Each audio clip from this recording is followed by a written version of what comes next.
हूँ आपके साथ शालिनी कपूर तिवारी। नमस्कार, मैं हूँ आपके साथ अनुपमा झा। न्यूज 18 इंडिया की बादशाहत लगातार कायम है। टीआरपी की रेस में आज तक अब काफी पीछे छूट चुका है। सबसे सटीक और भरोसेमंद खबरों के लिए देश ने एक बार फिर से न्यूज 18 इंडिया पर भरोसा जताया है। न्यूज 18 इंडिया देश का नंबर 1 चैनल बना हुआ है। इतना ही नहीं, जी और एबीपी न्यूज मिलकर भी न्यूज 18 इंडिया से पीछे हैं। तो हम पर भरोसा जताने के लिए आप सभी का बहुत बहुत धन्यवाद।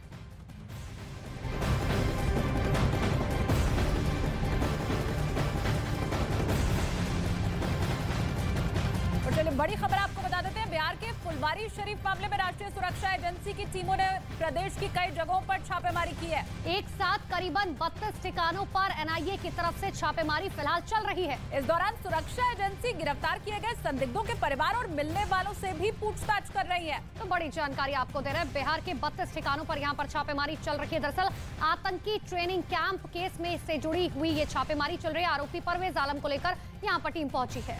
फुलवारी शरीफ में आपको याद होगा किस तरह से युवाओं को ट्रेनिंग दी जा रही थी। बरगलाने का भी आरोप लग रहा था और ये भी कहा जा रहा था कि वहां पर बाकायदा जलसा करके लोगों को गुमराह किया जा रहा था। अब एनआईए की ये बड़ी रेड और लोगों की गिरफ्तारियां, धरपकड़, जांच, तमाम चीजें शुरू हो रही हैं। तो लगातार छापेमारी जगह जगह पर जारी है। लेकिन ये देखिए 4 तस्वीरें आपको दिखा रहे हैं। पटना, मुजफ्फरपुर, कटिहार, अररिया की, जहां पर एनआईए की टीम पहुंची, छापेमारी की जा रही है। साथ ही ये पता किया जा रहा है कि आखिर इन आतंकियों के कनेक्शन कहां तक थे। इतना ही नहीं, कौन कौन से युवाओं के संपर्क में थे ये सभी लोग। तो फुलवारी शरीफ बीते दिनों काफी चर्चा में था, आपको याद होगा। अब उसी की तर्ज पर आगे ये कार्रवाई की जा रही है। देखिए बिहार के फुलवारी शरीफ कांड के ऊपर एनआईए प्रदेश की 6 जगहों पर छापेमारी कर रही है। तो एनआईए को आतंकी ट्रेनिंग कैंप और पीएफआई के बीच कनेक्शन में कई अहम सबूत हाथ लगे हैं। फुलवारी शरीफ आतंकी मॉड्यूल मामले में राष्ट्रीय जांच एजेंसी की तरफ से आज बिहार में कई जगहों पर छापेमारी की जा रही है। पटना के फुलवारी शरीफ में आतंकी ट्रेनिंग कैंप के भंडाफोड़ में नामजद आरोपियों के ठिकानों की तलाशी ली जा रही है।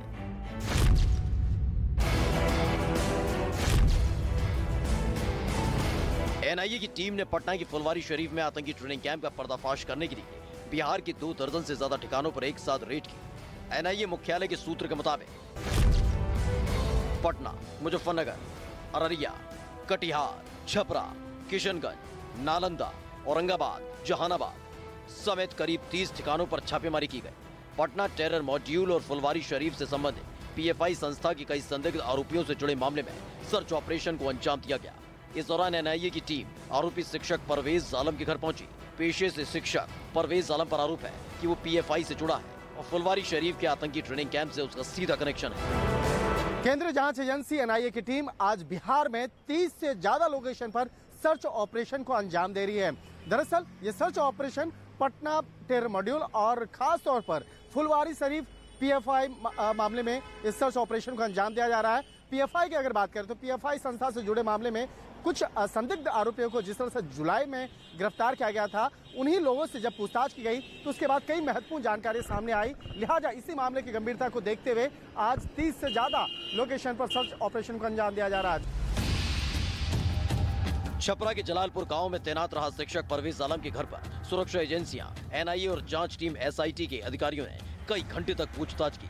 पिछले काफी समय से परवेज आलम जांच एजेंसियों के रेडार पर था। इसी दौरान टीम को कई ऐसे इनपुट मिले जिसके बाद आज एनआईए की टीम आरोपी शिक्षक परवेज आलम को लेकर जलालपुर थाने पहुंची और बिहार के कई ठिकानों पर एक साथ छापेमारी की। कटिहार जिले में बरारी और हसनगंज थाना क्षेत्र के 2 ठिकानों पर एनआईए की टीमों ने छापेमारी की। मुजफ्फरपुर के गौरिहार में पीएफआई के सदस्य मजहरुल इस्लाम के घर पर भी एनआईए की टीम पहुंची। मजहरुल का भी फुलवारी शरीफ से कनेक्शन सामने आया है। वहीं अररिया जिले के जोकीहाट के रहने वाले एहसान परवेज के घर पर भी एनआईए की टीम ने छापेमारी की और लोगों से पूछताछ की।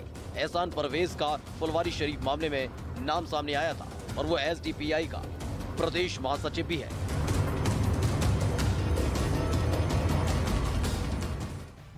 तो बिहार में देश विरोधी गतिविधियों को अंजाम देने के लिए पटना के फुलवारी शरीफ में आतंकी ट्रेनिंग कैंप चलाए जाने पर एनआईए जांच कर रही है। जुलाई 2022 में बिहार के फुलवारी शरीफ इलाके में आतंकी ट्रेनिंग कैंप की जानकारी मिली थी। इतना ही नहीं, आतंकी कैंप का कनेक्शन पीएफआई से भी सामने आया था, जिसके बाद जांच एजेंसियों ने दर्जनों लोगों की पहचान की थी। बिहार में पीएफआई संगठन से जुड़े कई लोगों को एनआईए की टीम अब तक गिरफ्तार कर भी चुकी है।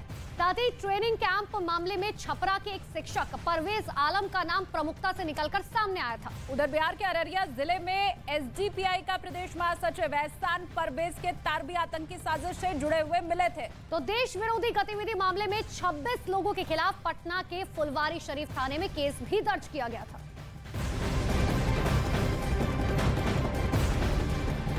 और अगली बड़ी खबर मुंबई से सामने आ रही है। आतंकी याकूब मेनन की कब्र को मजार बना देने के ऊपर विवाद अब खड़ा हो चुका है। दरअसल मुंबई के मरीन लाइंस के बड़ा कब्रिस्तान में आतंकी याकूब मेमन की कब्र पर लाइट और मार्बल लगाकर उसे मजार की शक्ल दे दी गई। मुंबई ब्लास्ट का दोषी आतंकी याकूब मेनन को 7 साल पहले यहीं पर दफनाया गया था। तो मुंबई ब्लास्ट का दोषी है याकूब मेनन, उसको लेकर अब विवाद खड़ा हो गया। दरअसल मुंबई ब्लास्ट के दोषी आतंकी याकूब मेमन की कब्र पर अब सियासी घमासान शुरू हो गया। कब्रिस्तान से एक वीडियो अब सामने आया है जिसमें कब्र पर मार्बल और एलईडी लाइट्स भी लगा दी गई हैं।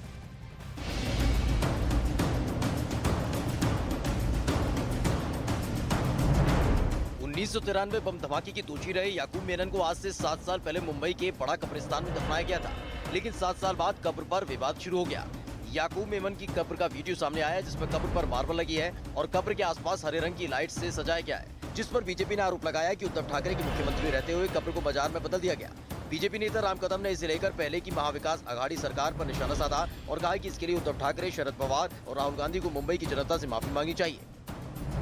क्या किसी आतंकवादी की कब्र को इस प्रकार से मजार बनाना उचित है? उद्धव ठाकरे समेत राहुल गांधी और शरद पवार जी को भी इस बात का जवाब देना होगा कि ये कुकर्म के पीछे उनकी मंशा क्या थी। वहीं बड़ा कब्रिस्तान के केयरटेकर का कहना है कि याकूब की कब्र जहां है वो जगह उसके परिवार ने ली है। उसके परिवार के सदस्यों को भी वहां दफनाया गया है।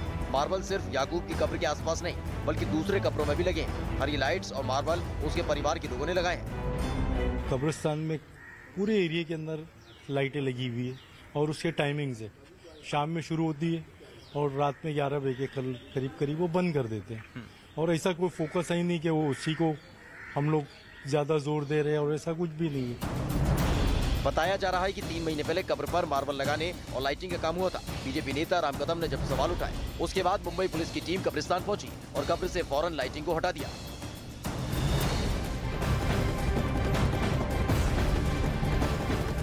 और चलिए अब बढ़ते आगे। एशिया कप में पाकिस्तान और अफगानिस्तान के बीच हुए मैच में स्टेडियम ही जंग का मैदान बन गया। पाकिस्तान से हार के बाद अफगानिस्तान क्रिकेट और पाकिस्तान क्रिकेट फैंस आपस में भिड़ते हुए नजर आए, जिसकी तस्वीर लगातार हम आपको दिखा रहे हैं कि पाकिस्तान और अफगानिस्तान के फैंस जो है दरअसल आपस में ही भिड़ गए।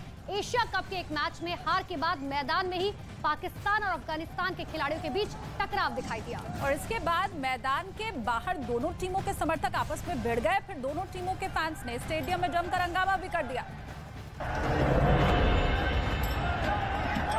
पाकिस्तान के समर्थकों ने अपनी टीम की जीत के बाद शारजाह के स्टेडियम में जबरदस्त उत्पात मचाया, जिसके बाद अफगान समर्थक भड़क गए और उन्होंने कुर्सियों से पाकिस्तानी समर्थकों की पिटाई कर दी, जिसका वीडियो भी सामने आया है। दिलचस्प मुकाबले के बाद पाकिस्तान और अफगानिस्तान के समर्थक एक दूसरे पर टूट पड़े। वीडियो में अफगान समर्थक कुर्सियां उखाड़कर फेंकते हुए नजर आ रहे हैं।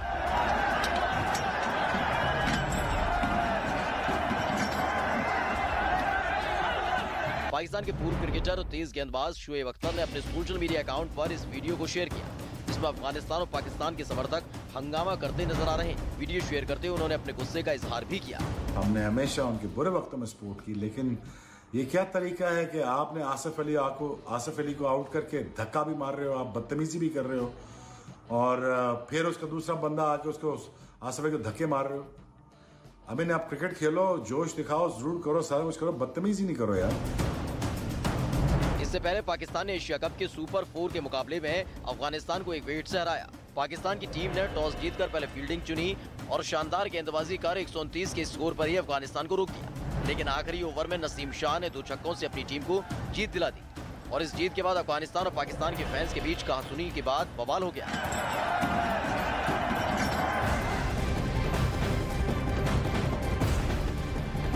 अमेरिका लगातार ताइवान का साथ दे रहा है, जिसकी वजह से चीन अमेरिका को अंजाम भुगतने की धमकी तक दे चुका है। लेकिन एक खुफिया रिपोर्ट ने अमेरिका में हड़कंप मचा दिया, जिसमें F-35 फाइटर जेट में चीन का मैग्नेट मिलने का जिक्र है और इसके बाद अमेरिका ने F-35 फाइटर जेट को सेना में शामिल करने पर ही रोक लगा दिया।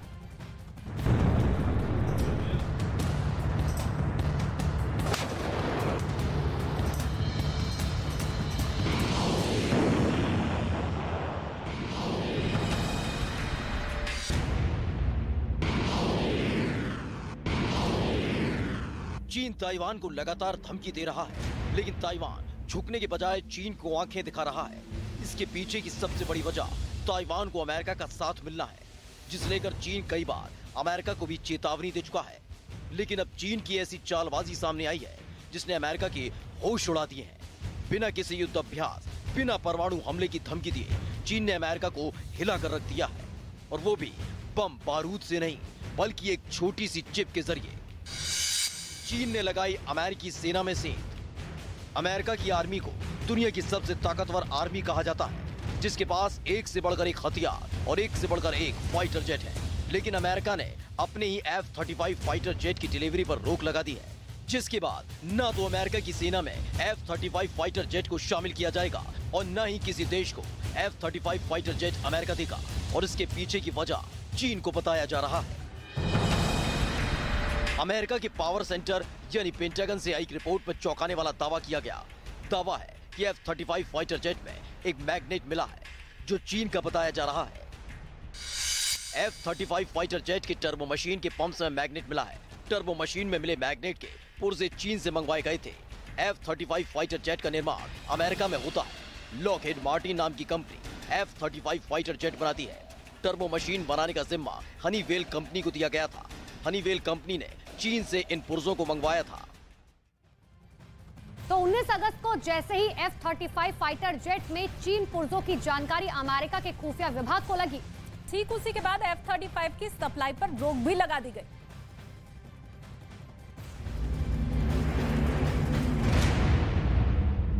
टर्बो मशीन में चीन के पुर्जे होने की पुष्टि अमेरिका की रक्षा मंत्रालय और लॉकहीड मार्टिन कंपनी ने की है, जिसके बाद अपनी आर्मी के साथ साथ दूसरे देशों को F-35 फाइटर जेट की डिलीवरी पर अमेरिका ने रोक लगा दी। लेकिन इसके साथ ही साफ किया है कि जो फाइटर जेट पहले से अमेरिका की सेना में सेवा में है, उन पर किसी तरह की कोई पाबंदी नहीं है। 15 दिसंबर 2016 को F-35 फाइटर जेट ने पहली उड़ान भरी। 2016 में अमेरिकी वायुसेना में शामिल हुआ F-35 फाइटर जेट। 2019 में अमेरिकी नौसेना में F-35 फाइटर जेट शामिल हुआ। किसी भी मौसम में उड़ान भरने में सक्षम है। F-35 फाइटर जेट की स्पीड और रेडार बेहद शानदार बताए जाते हैं। ये लड़ाकू विमान हवा से हवा और हवा से जमीन पर मार करने वाली मिसाइल से लैस है। करीब 6 साल से F-35 फाइटर जेट अमेरिका की सेना में है। इसके साथ ही कई देशों को भी इन फाइटर जेट की सप्लाई वक्त वक्त पर की गई है। F-35 की मारक क्षमता और रफ्तार ही इसका सबसे मजबूत हथियार है। लेकिन अब जैसे इस फाइटर जेट के टर्बो मशीन में चीन के मैग्नेट की खबर आई, उसने कई सवाल खड़े कर दिए हैं, जबकि अमेरिका अलर्ट मोड पर आ गया है।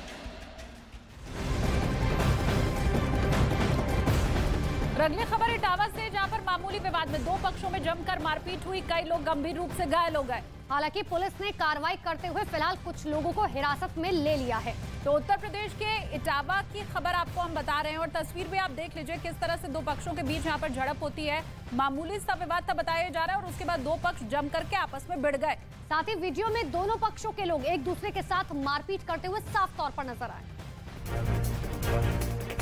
इटावा की बंगाली कॉलोनी का मारपीट का ये वीडियो सोशल मीडिया पर खूब वायरल हो रहा है। दरअसल दो पक्षों में मामूली बात को लेकर बात इतनी बढ़ गई कि दोनों पक्षों के बीच जमकर मारपीट हुई। दोनों पक्षों के लोग एक दूसरे को जमकर पीटते नजर आए। वीडियो में महिलाएं भी एक दूसरे को मारते हुए दिखाई दे रही हैं। एक महिला दूसरी महिला की साड़ी खींचती हुई दिखाई दे रही है। घटनास्थल पर मौजूद किसी आदमी ने ये वीडियो अपने मोबाइल में रिकॉर्ड कर वायरल कर दिया। वहीं पुलिस दोनों पक्षों के लोगों को हिरासत में लेकर कार्रवाई कर रही है।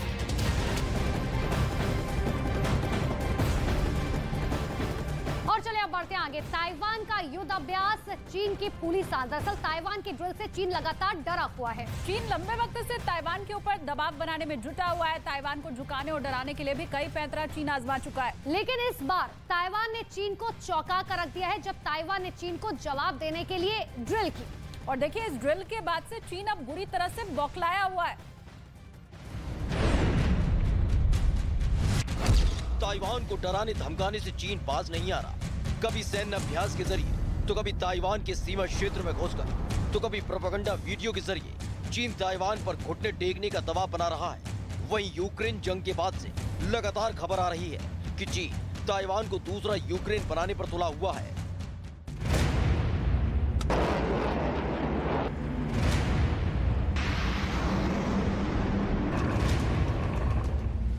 लेकिन ताइवान भी चीन के आगे घुटने टेकने को तैयार नहीं है और ताइवान ने चीन को उसी की भाषा में जवाब देना शुरू कर दिया है। ऐसे में चीन से निपटने के लिए ताइवान ने सैन्य अभ्यास तेज कर दिया, क्योंकि अमेरिकी संसद की स्पीकर नैन्सी पेलोसी की ताइवान यात्रा के बाद से ही चीन भड़का हुआ है और लगातार जंग की धमकी दे रहा है। ऐसे में ताइवान ने भी दुश्मन को जवाब देने के लिए एक खतरनाक ड्रिल की, जिसने चीन के होश उड़ा दिए।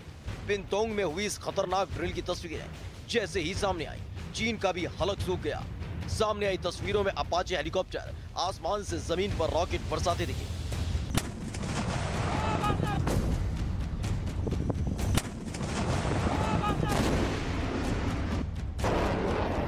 आसमान में उड़ान भरता अपाचे हेलीकॉप्टर आग उगल रहा था। एक के बाद एक कई रॉकेट दागकर ताइवान ने चीन को साफ संदेश दे दिया कि अगर वो युद्ध जैसे हालात बनाने को तैयार है। लेकिन ताइवान इस बार झुकने वाला नहीं है, बल्कि चीन को उसी की भाषा में जवाब देगा। तो ताइवान के इस खतरनाक ड्रिल में सिर्फ हेलीकॉप्टर का इस्तेमाल नहीं किया गया, बल्कि ताइवान के फाइटर जेट ने भी अपनी ताकत दिखाई। दरअसल ताइवान के फाइटर जेट ने ऐसी आग उगली कि आसमान बम के गोलों से चमकने लगा।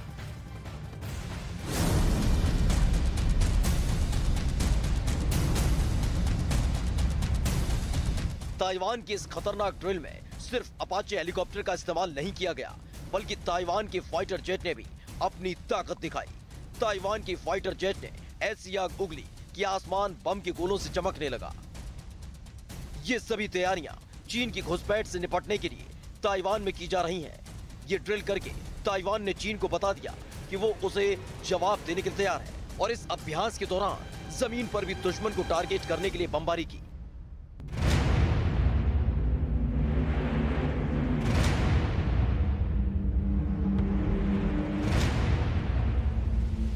इस बीच सैन्य अभ्यास की निगरानी कर रहे ताइवान के राष्ट्रपति ने बयान दिया कि चीन गलत जानकारियां फैलाकर लोगों के मन में डर पैदा कर रहा है। ताइवान के सैनिकों ने टैंक से भी फायरिंग करके चीन को अपने इरादे जाहिर कर दिए हैं। जैसे ही ताइवान के आसमान में फाइटर जेट और हेलीकॉप्टर ने उड़ान भरी तो चीन बौखला गया। ताइवान की ड्रिल से बौखलाया चीन। ताइवान में जिस तरह से खतरनाक ड्रिल की गई, हेलीकॉप्टर और फाइटर जेट ने आग उगली, उससे चीन बौखला गया है और अब सिर्फ जंग की धमकी नहीं दे रहा, बल्कि रूस और यूक्रेन का नाम लेकर ताइवान को डराने का काम कर रहा है। हाल ही में ऑस्ट्रेलिया में चीन के राजदूत ने ताइवान को लेकर बड़ा बयान दे डाला और अब खोलकर ताइवान को रूस और यूक्रेन के बीच चल रही जंग जैसे हालात की धमकी दी। लेकिन ताइवान ने साफ कर दिया है, न वो डरने वाला है न झुकने वाला।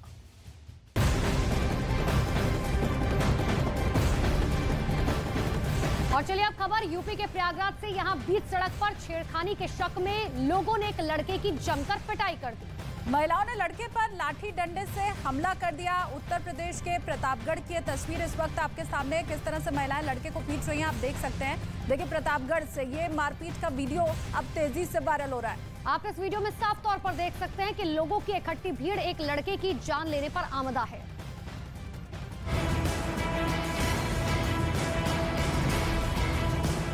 प्रतापगढ़ में मानेपुर इलाके में लोगों ने एक लड़के पर लाठी और डंडों की बरसात कर दी। भीड़ में मौजूद महिलाओं ने भी लड़के को घेरा और एक के बाद एक लाठी डंडों से पीटती नजर आई। बीच सड़क पर काफी देर तक गांव के लोग लड़के पर ताबड़तोड़ डंडे बरसाते रहे। वहीं लड़का अपनी जान बचाने के लिए गुहार लगाता रहा। गांव वालों का आरोप है कि लड़का मानसिक रूप से बीमार एक लड़की को जबरन अपनी साइकिल पर बिठाकर भगा रहा था। तभी गांव वालों ने उसे पकड़ लिया और उसकी पिटाई कर दी। लोगों ने लड़के पर लड़की से छेड़खानी करने का भी आरोप लगाया और इसी वजह से पहले लोगों ने लड़के को पीटा और फिर पुलिस के हवाले कर दिया।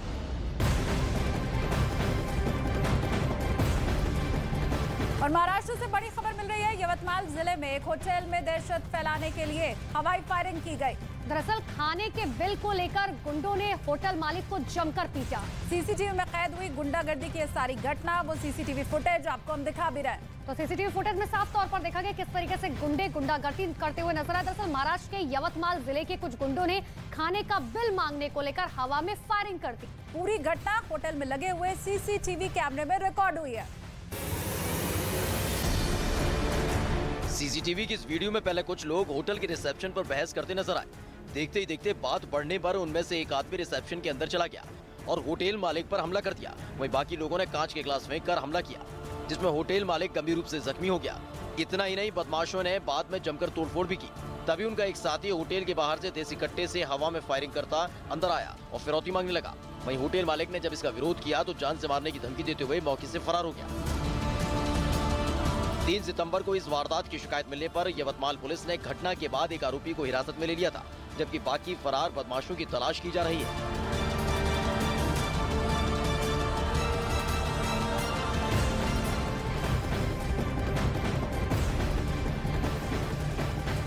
और अब बात कर लेते हैं सोनाली फोगाट मर्डर केस की, जिसमें जांच के बाद गोवा पुलिस वापस लौट चुकी है। सूत्रों के मुताबिक पुलिस ने जो सबूत इकट्ठे किए हैं उन सभी का अधिकारियों के सामने अब विश्लेषण किया जाएगा और विश्लेषण के बाद ही आगे जांच की रणनीति तैयार की जाएगी। तो बड़ी खबर, सोनाली से जुड़े हुए हर शख्स का बयान दर्ज किया गया है।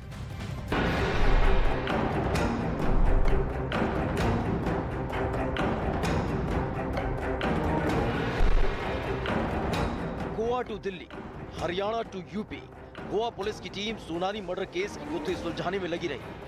गोवा पुलिस हर उस जगह पहुंची जहां से सोनाली का कनेक्शन था।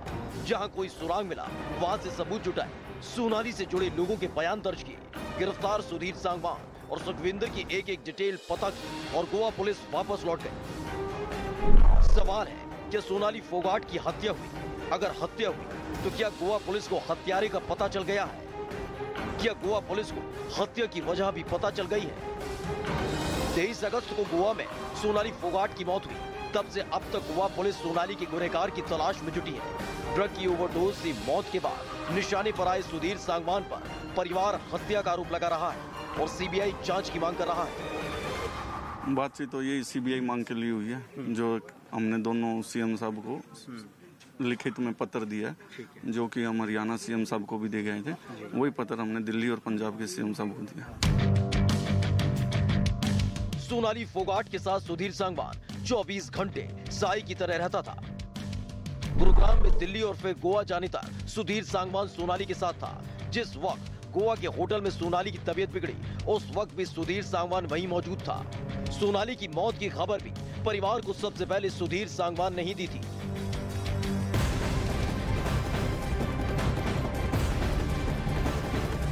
बड़ी खबर आपको बता दें, सोनाली फोगाट मर्डर केस में बड़ा अपडेट इस वक्त सामने आया है। पब करलीज जहां पर सोनाली की तबीयत बिगड़ी थी, उसे अब तोड़ने के आदेश दरअसल दे दिए गए हैं। ट्रिब्यूनल कोर्ट की तरफ से तोड़ने के आदेश दिए गए हैं। बड़ी जानकारी और बड़ा अपडेट आपको बता दें, गोवा के पब करलीज जहां पर सोनाली फोगाट की मौत हुई थी, वहीं को तोड़ने के आदेश ट्रिब्यूनल कोर्ट की तरफ से दिए गए हैं।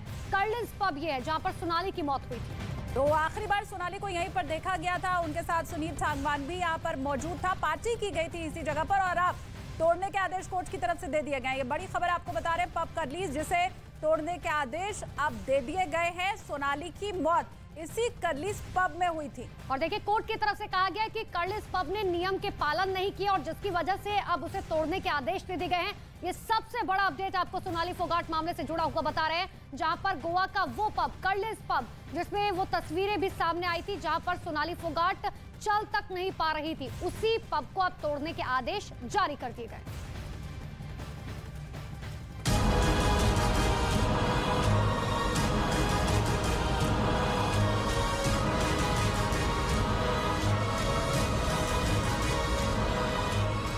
गुलामी का एक भी अंश अगर भी अभी भी है तो उसको किसी भी हालत में बचने नहीं देना।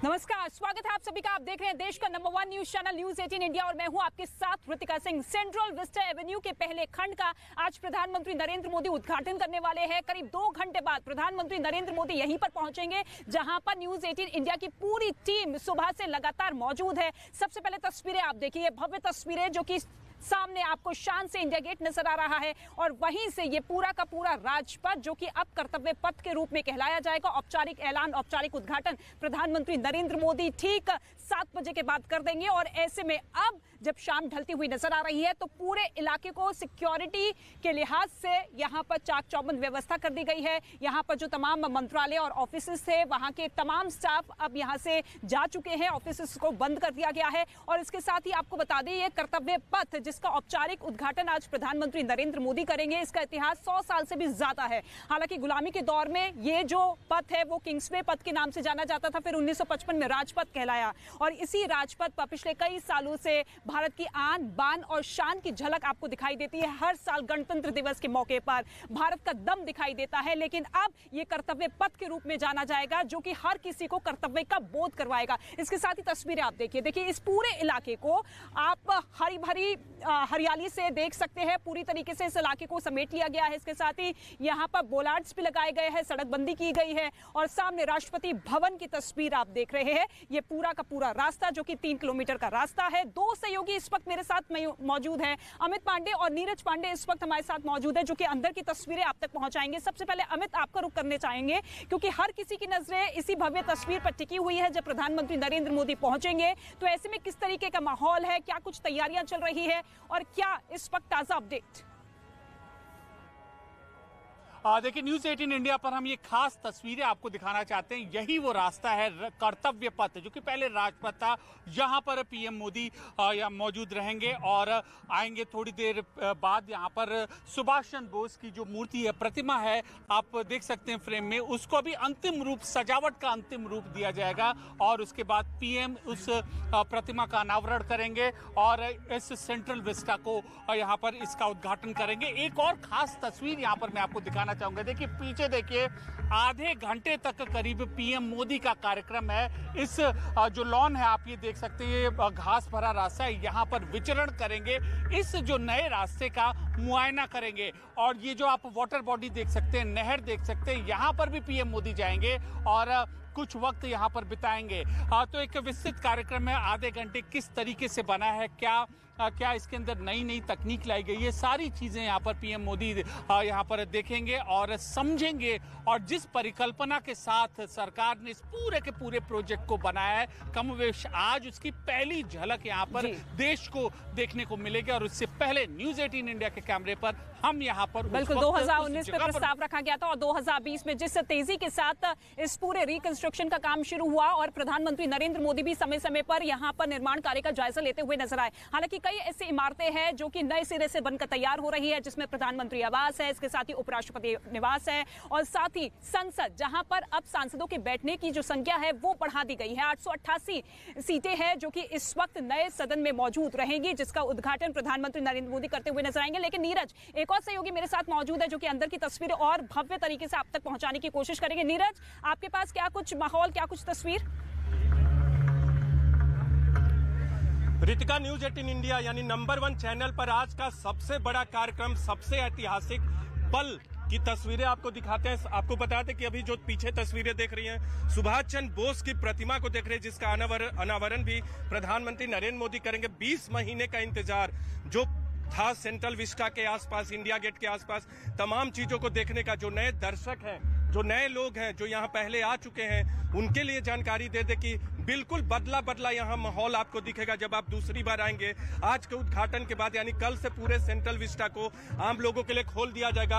आप जो तस्वीरें देख रहे हैं, इंडिया गेट के पीछे जो ग्रैंड कैनपी है, जहाँ सुभाष चंद्र बोस की प्रतिमा देख रही है रितिका, वो उस ग्रैंड कैनपी के नीचे सुभाष चंद्र बोस की प्रतिमा है और उसका उद्घाटन प्रधानमंत्री नरेंद्र मोदी करेंगे। 28 फुट की प्रतिमा है और पूरे ब्लैक ग्रेनाइट से बनाई गई है।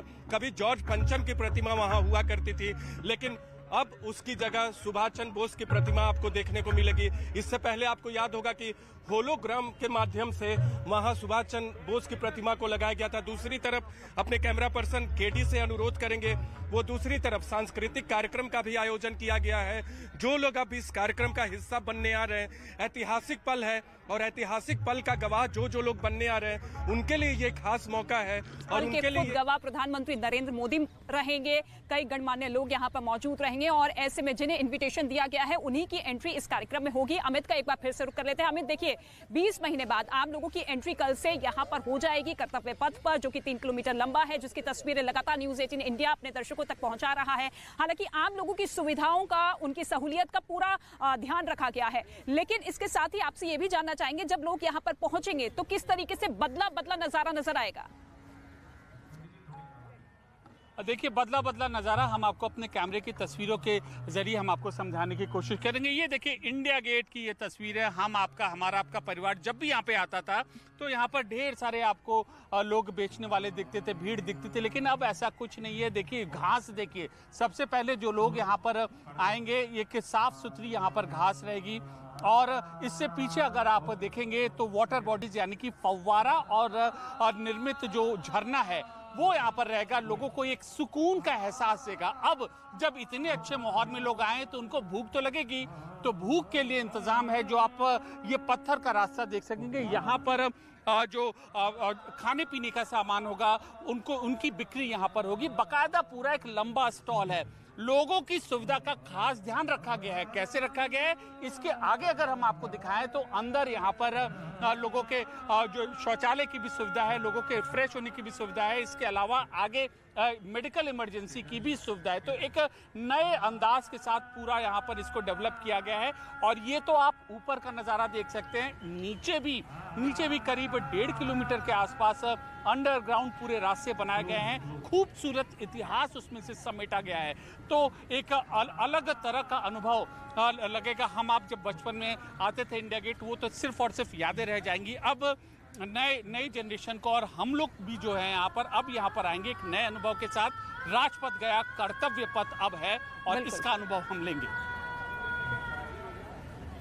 बिल्कुल, और इसी राजपथ ने ना जाने कितने इतिहास को बनते और बिगड़ते हुए देखा है। नीरज का एक बार फिर से रुक कर लेते हैं। नीरज, तस्वीरों के साथ साथ ये भी जानकारी दीजिए, क्योंकि आज पहले खंड यानी कि पहले फेज का उद्घाटन कर रहे हैं। ये पूरा सेंट्रल विस्टा एवेन्यू जिसका निर्माण कार्य 2026 में पूरा होगा, लेकिन आज जब आम लोगों के लिए औपचारिक तौर पर इसका उद्घाटन कर दिया जाएगा, एंट्री कल से होगी, तो आम लोगों के लिए क्या कुछ बड़ा संदेश इसके साथ ही पीएम मोदी आज देते हुए नजर आएंगे? देखिए, सबसे बड़ा संदेश तो प्रधानमंत्री नरेंद्र मोदी की तरफ से उन तमाम लोगों के लिए, ना वो लोग जो लोग इंडिया गेट घूमने आएंगे या सेंट्रल विस्टा घूमने आएंगे, बल्कि तमाम उन लोगों के लिए जो देश के हैं, भारतवासी हैं, चाहे देश में हो या दुनिया भर में, उनके लिए एक खास संदेश इंडिया गेट के माध्यम और सेंट्रल विस्टा के माध्यम से ये दिया जाएगा रितिका की गुलामी के प्रतीकों से मुक्त होने का प्रधानमंत्री का जो संदेश है उसका एक संदेश आज के उद्घाटन से दिया जाएगा। और आपको तस्वीरें दिखाते हैं। 15 किलोमीटर का वॉकवेज है जहां लोग टहल सकेंगे। हालांकि कहां तक खोला जाएगा, कहां तक पाबंदियां होंगी, वो आने वाले वक्त में पता चलेगा। लेकिन ये वॉकवेज आप जो देख रही हैं तस्वीरें, अपने कैमरा पर्सन कमलदेव से कहेंगे, इस तरह का स्ट्रेच पूरे सेंट्रल विस्टा के आसपास बनाया गया। 15 किलोमीटर का स्ट्रेच है। इसके अलावा अंडरपास का जिक्र कर रहे थे, आप देख सकती है।